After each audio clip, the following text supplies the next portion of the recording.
10월 22일 9시 기도회 시작하도록 하겠습니다. 오늘은 물두멍이라는 제목으로 출애굽기 38장 8절의 말씀으로 같이 나누도록 하겠습니다.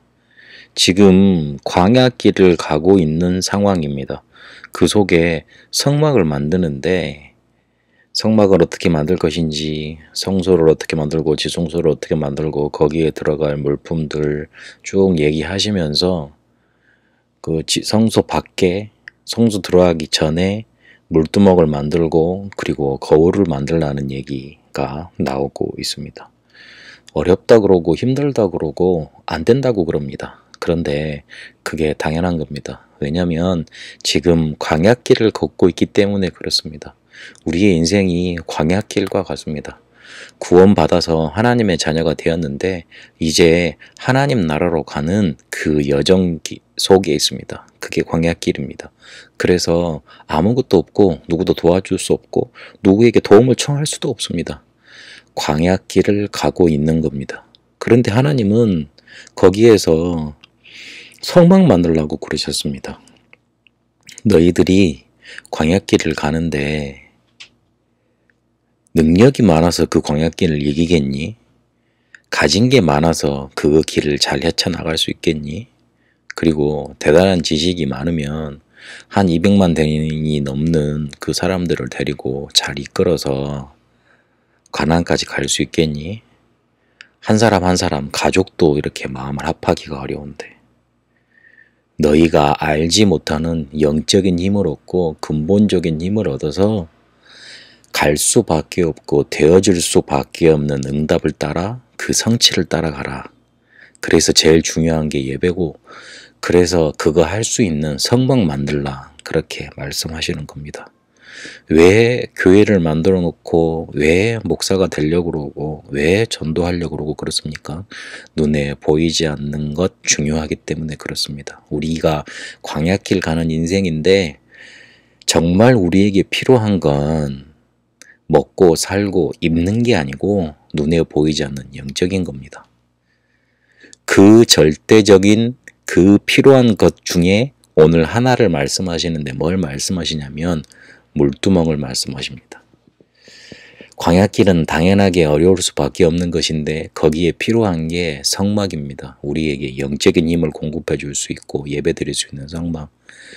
거기에 절대적으로 필요한 기구들을 통해서 그리스도에 대해서 말씀해 주셨습니다. 그 중에 오늘 물두멍입니다. 이전에 우리가 말씀 받기 전에 큰 희망을 가져야 되겠습니다. 궁정에 불림받은 신하가 들어가는 것처럼 큰 힘을 가지고 들어가야 되겠습니다.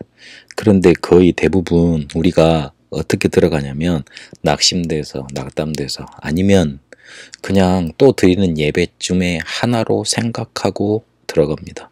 큰 희망 없이 들어가니까 큰 기대 없이 들어가니까 늘상 드리는 예배가 되는 겁니다. 그냥 뭐 그렇겠지 하고 지나갑니다. 하나님은 우리에게 굉장한 걸 주시려고 예배당으로 부르시고 말씀을 준비하게 하시는데 그렇겠지 넘어가니까 하나님의 큰 응답을 자꾸만 놓치는 겁니다. 실패하진 않습니다. 그러나 딜레이, 잠깐만, 조금만 기다리라. 자꾸 이렇게 늦춰지는 겁니다. 정주영 회장이 자기에게 암이 왔는데 그거 치유되는 것도 모를 만큼 열심히 되었다고 그래요. 근데 옆에서 보기에는 열심히 되는 거지만 그렇게 고백을 했다 그럽니다. 나는 아침에 일어날 때마다 굉장히 벅찬 희망을 가지고 일어났다. 그게 보였다. 그래서 열심히 뛸 수밖에 없었다. 맞습니다. 우리도 하나님의 말씀을 받으러 갈 때 하나님의 말씀 붙잡고 예배할 때 그 희망을 가지고 예배드리러 갈 수 있으면 됩니다. 어제는 설레임이라고 그랬죠.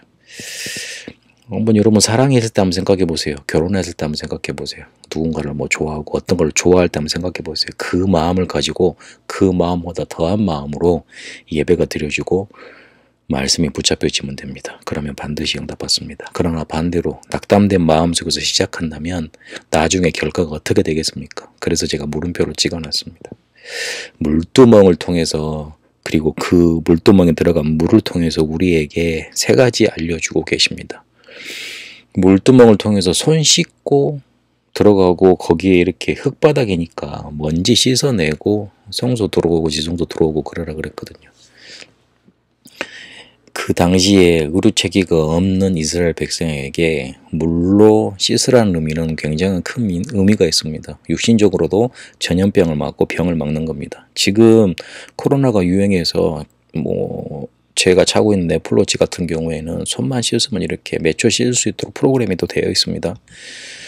굉장히 감기가 줄어들고, 우리나라 같은 경우에는 마스크를 쓰면서 이렇게 감기 환자가 실종됐다 그러죠. 거의 그 정도로 이렇게 많이 막아졌다 그러죠. 그 당시 의료체계가 없는데 전염병이 돌면 다 죽는 겁니다. 그래서 물로 씻어야 된다. 물이라는 의미는 굉장한 육신의 건강과도 육신의 생명과도 지키시는 그런 의미가 있습니다. 그리고 에베소서 5장 26절에 보니까 물로 씻어 거룩하게 되고, 물로 씻고 말씀으로 거룩하게 되고, 그런 말씀이 있고, 히브리서 10장 22절에도 맑은 물로 씻어 참 마음과 참된 힘을 얻으라, 그렇게 말씀하고 있습니다. 말씀은 치유의 능력이 있습니다. 말씀은 그런 응답의 능력이 있습니다. 지금 이스라엘 백성이 노예되어 있는데 그 노예된 상처 완전히 씻어내라는 그런 의미입니다. 그렇게 하시겠다는 의미입니다. 그리고 물은 우리 인간의 70%를 차지하고 있습니다. 물은 근원을 만들고 있습니다. 근원을 차지하고 있습니다. 그 근원에서 오는 능력을 얻으라는 겁니다. 그렇게 주시겠다는 겁니다. 그래서 물두멍을 통해서 그리스도에 대해서 설명하고 있고, 광야길 가는 이스라엘 백성에게 그렇게 응답하시겠다는 걸 말씀하고 있습니다. 안 보이는 힘이 더 중요합니다. 일을 하는 것보다, 일을 할 수 있는 실력보다 일을 되게 만드는 힘이 우리에게 있어야 됩니다. 그거 가지고 있으면 다른 사람이 알고 다른 사람도 살 수 있습니다. 어려운 광야길을 가고 있지만 성막에서 예배하라는 것, 그 의미를 제대로 붙잡고, 오늘 물의 의미를 붙잡고 하나님이 성취하시는 응답을 큰 희망 가지고 바라보며 언약의 여정 걸어가게 되시길 바랍니다. 살아계신 하나님, 우리의 육신의 생명을 지키시고 우리를 치유하시고 근원적인 능력을 얻는 물, 그 응답 속에 우리가 있게 하여 주옵소서. 광야길 가며 어려움이 마음속에 가득 차지 않게 하시고, 하나님이 우리에게 응답하시는 것, 함께 하시는 것, 거기에 대한 큰 설렘과 희망 가지고 이 광야길 걸어가게 하여 주옵소서. 안 보이는 힘을 크게 충만하게 얻게 하옵소서. 살아계신 우리 주 예수 그리스도 이름으로 기도합니다. 아멘.